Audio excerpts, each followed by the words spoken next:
अपने मुख्य सचेतक महोदय, माननीय नेता, माननीय उप मुख्यमंत्री तारकिशोर जी, रेणु देवी जी, सबके प्रति आभार प्रकट करता हूं कि शिक्षा के विषय पर जो आज प्रस्ताव आया है उस पर मुझे बोलने का अवसर मिला। अपने सचेतक, उप मुख्य सचेतक जनक जी के प्रति भी आभार प्रकट करता हूं और अपनी बात चंद पंक्तियों के माध्यम से शुरू करना चाहता हूं। जो शिक्षा के ऊपर, मानव के ऊपर, और जहां शिक्षा है, क्योंकि ये चीज हम सब मानते और समझते भी हैं कि संसार का एक बड़ा अघोषित नियम सा है कि जहां प्रगति नहीं होती वहां दुर्गति होती है, जहां उन्नति नहीं होती वहां उन्नति होती है, जहां विकास नहीं होता वहां विनाश होता है, जहां चलना नहीं होता वहां रुकना होता है, और जहां रुकना होता है वहीं पे अंत होता है। उपाध्यक्ष महोदय, हवा चलती है इसलिए जीवन देती है, खून, सांस, धड़कन जब तक चलती है तभी तक जीवन देती है। इसलिए हमारे वेद में, पुराण में सब जगह कहा गया चरय वेति, चरय वेति, अर्थात जो चलते रहता है, चलायमान रहता है, उसका भाग्य भी चलायमान रहता है, और जो बैठ जाता उसका भाग्य भी बैठ जाता है। इसलिए हम सब मानते हैं इस बात को कि गति में प्रगति है और प्रगतिशील जीवन ही सर्वश्रेष्ठ जीवन है।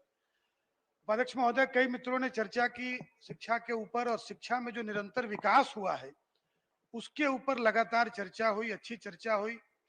और अध्यक्ष महोदय ने अवसर हम सब लोगों को दिया, अचानक ही सही, लेकिन हम सबको बोलने का अवसर मिला शिक्षा के ऊपर। विकास ने शिक्षा के क्षेत्र में भी एक, बिहार ने शिक्षा के क्षेत्र में भी एक लंबी यात्रा तय की। हम लोगों ने सर्व शिक्षा अभियान से लेकर हमारी बेटियों की जो संख्या विद्यालयों में बढ़ी है, आज चाहे वो मैट्रिक लेवल का एग्जाम हो, +2 लेवल का एग्जाम हो, या आज जो हम लोगों ने यूपीएससी के एग्जाम में देखा कि हमारी बेटियों ने इतनी बड़ी संख्या में इतनी बड़ी सफलता अर्जित किया। ये एक ऐसा समाज और एक ऐसा राज्य जिसकी कल्पना हम सबके जहन में बहुत पहले से रही है, क्योंकि हमारी जो संस्कृति है वो 5000 वर्ष पुरानी संस्कृति, व्यक्ति से व्यक्ति को जोड़ने वाली संस्कृति, समाज को आत्मनिर्भर बनाने वाली संस्कृति, और उस संस्कृति पर पहला जो शिक्षा का उद्देश्य रहा है, आज हम सब इस बात को मानते भी हैं। माननीय प्रधानमंत्री जी की योजना है, बिहार सरकार की जो योजना है स्किल डेवलपमेंट की, हम सब इस बात को जानते हैं कि हमारी जो नई पीढ़ी होती है, अगर वो शिक्षित है, उसके अंदर स्किल है, तो उसका आत्मविश्वास बढ़ा रहता है। और ये हमारी आधी आबादी के साथ, हमारी बेटियों के साथ, हमारी बहनों के साथ हम इसमें पूरा एक बहुत ही गुणात्मक सुधार देखते हैं। और ये गुणात्मक, जिसको फिजिक्स में क्वांटम जंप हम लोग कहते हैं, उस तरह का एक क्वांटम जंप और एक अच्छी छलांग हमारी आधी आबादी ने लगाई है, और जो आत्मविश्वास दिखाया है, जो नारी सशक्तिकरण का भी जो के लिए लगातार हमारे मुख्यमंत्री जी का जो सपना रहा है, और जिस तरह से माननीय प्रधानमंत्री जी का के जो निर्णय रहते हैं, और अभी हम लोगों को जो ये सौभाग्य मिलेगा आने वाले 18 जुलाई को, वो भी नारी सशक्तिकरण का एक अनुपम और अद्भुत उदाहरण इस देश में। और इस देश में ऐसे बेटी के लिए जो किसी जमाने में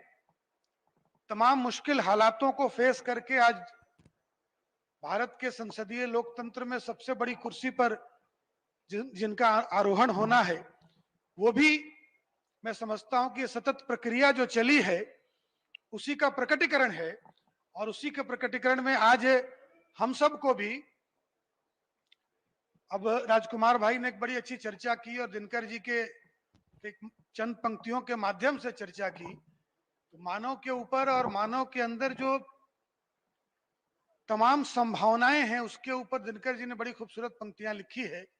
कि गुण बड़े, पंक्तियां इस प्रकार हैं कि गुण बड़े एक से एक प्रखर हैं छिपे मानवों के भीतर, गुण बड़े एक से एक प्रखर हैं छिपे मानवों के भीतर, मेहंदी में जैसे लाली है वर्तिका बीच उजियाली है,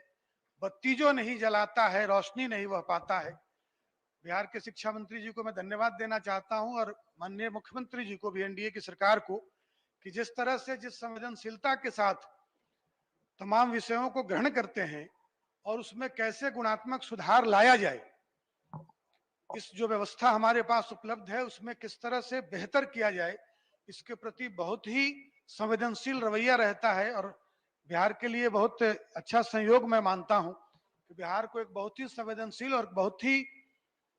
प्रतिभाशाली शिक्षा मंत्री हम सब लोगों के बीच हैं, जो अभिभावक के रूप में हैं और हम सबों का मार्गदर्शन भी करते हैं। और मैं समझता हूं कि बिहार चाहे उच्च शिक्षा हो, माध्यमिक शिक्षा हो, या जो हमारी प्रारंभिक शिक्षा है, क्योंकि कलाम साहब ने कहा था बहुत पहले, हमारे भारत रत्न भी रहे और देश के लिए बड़े धरोहर रहे। उन्होंने एक बार बच्चों के कार्यक्रम में और शिक्षा विभाग के कार्यक्रम में एक बड़ी बात उन्होंने कही, आज सदन के सामने उस बात को रखना चाहता हूं। उन्होंने कहा था कि अब इस देश में कितने सारे कानून बना लीजिए, लेकिन इस देश में जो आमूल चूल परिवर्तन लाना चाहते, इस देश में 21वीं सदी का जो नया भारत आप बनाना चाहते हैं, उसमें 3 लोगों की बड़ी महत्वपूर्ण भूमिका है। और जब बच्चों ने यह प्रश्न किया कि किन 3 लोगों की बड़ी महत्वपूर्ण भूमिका है, तो कलाम साहब ने बड़े सहज भाव से कहा था कि माता पिता और प्राइमरी स्कूल का शिक्षक। आज जो, क्योंकि ये 3 लोग हैं, और जो फॉर्मेटिव ईयर जिसको हम सब कहते हैं, मानते हैं, जिसको शेक्सपियर ने भी बहुत अच्छे तरीके से लिखा और कहा कि give me the 5 years of a child and I will give you a complete man.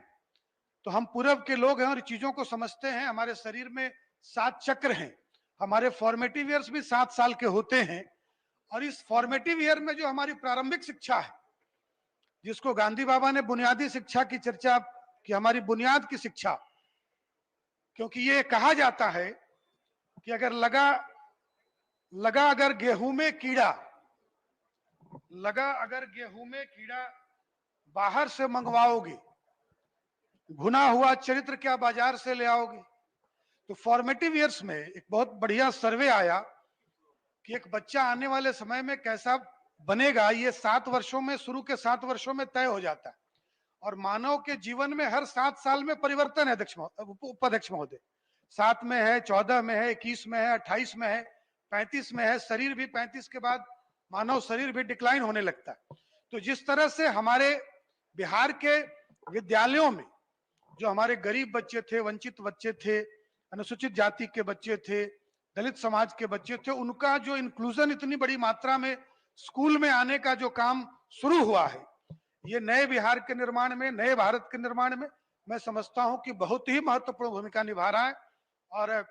माननीय मुख्यमंत्री जी, एनडीए सरकार के नेतृत्व में, शिक्षा मंत्री जी के कुशल नेतृत्व में यह और नई ऊंचाइयों को छुएगा। कई मित्रों ने बहुत अच्छी चर्चा की। कई हमारे यहाँ चाहे आईआईटी बने, चाणक्य लॉ के यूनिवर्सिटी बने, आर्यभट्ट विश्वविद्यालय बने हैं। पंचायतों में, हमारे सभी पंचायतों में कामत भाई चर्चा कर रहे थे कि किस तरह की सोच कि हर पंचायतों में हमारे यहाँ +2 विद्यालय बनाने की योजना है, 10th तक के विद्यालय बन गए हैं। तो इस नाते, लेकिन जो व्यक्ति काम करता है, जो सरकार काम करती है, उससे संभावनाएं भी और अपेक्षाएं भी काफी बढ़ती। और इसलिए कहा गया है कि मैं बताऊं शक्ति है कितनी पगों में, मैं बताऊं शक्ति है कितनी पगों में, मैं बताऊं माप क्या सकते डगों में, पथ में अपने ध्येय कुछ तुम धरो तो, आज आंखों में प्रतीक्षा फिर भरो तो, चीर बंधन भेद मर्म जल ही नाऊं, 7 सागर सामने हो तैर जाऊं, तुम तनिक संकेत नैनों से करो तो, आज आंखों में प्रतीक्षा फिर भरो तो इस भाव के साथ, इस संवेदनशीलता के साथ शिक्षा मंत्री जी का,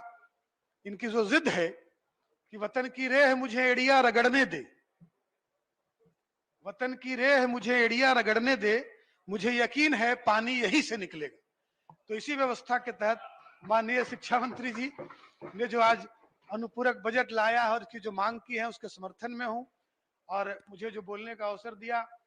अचानक से दिया, अपने मुख्य सचेतक महोदय जनक सिंह जी के प्रति विशेष आभार प्रकट करता हूं। बहुत बहुत धन्यवाद अध्यक्ष महोदय। माननीय सदस्य श्रीमती शालिनी मिश्रा।